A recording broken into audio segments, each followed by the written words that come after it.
साधारण 5-6 वर्षापूर्वीची गोष्ट आहे. साताऱ्यातल्या आमच्या गावी आमचा एक जुना वाडा आहे.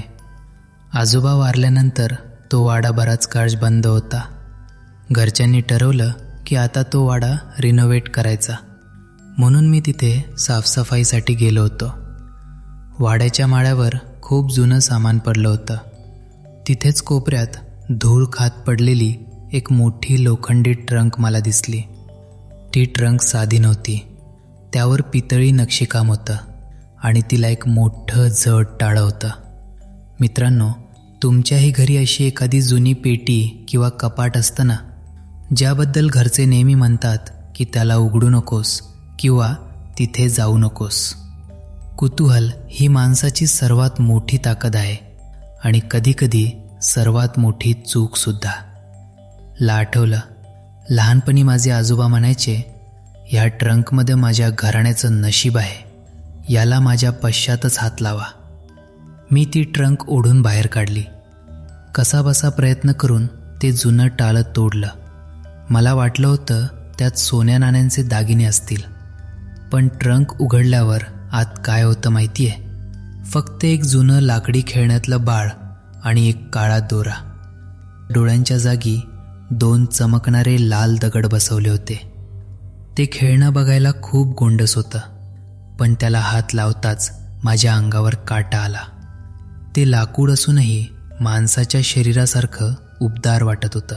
मी ते खेळणं बाजूला काढलं आणि तिथेच माळ्यावर काम करत राहिलो. पण थोड्या वेळाने मला जाणवलं की ते खेळणं मी जिथे ठेवलं होतं तिथे नाही आहे. ते आपोआप सरकून ट्रंकच्या अगदी जवळ गेलं होतं. रात्री मी वाड्याच्या हॉलमध्ये झोपलो होतो. वाडा शांत होता. फक्त भिंतीवरच्या जुन्या घड्याळाची टिक-टिक ऐकू येत होती.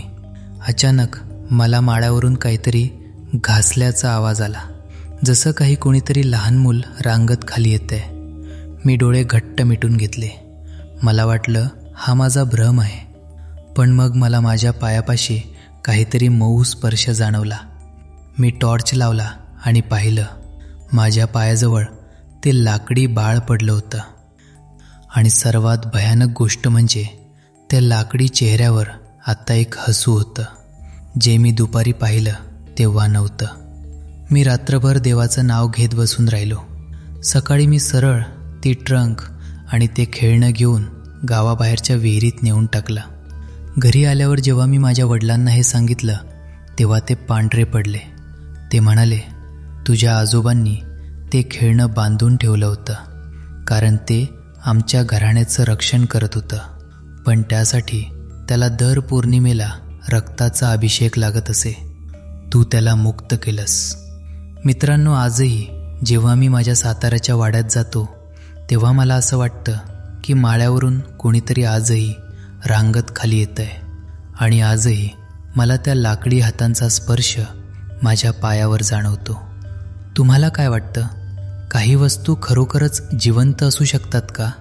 की मानवी भावना आणि रक्त एखाद्या निर्जीव वस्तूला आत्मा देऊ शकतं? कमेंट्समध्ये तुमचं मत नक्की सांगा.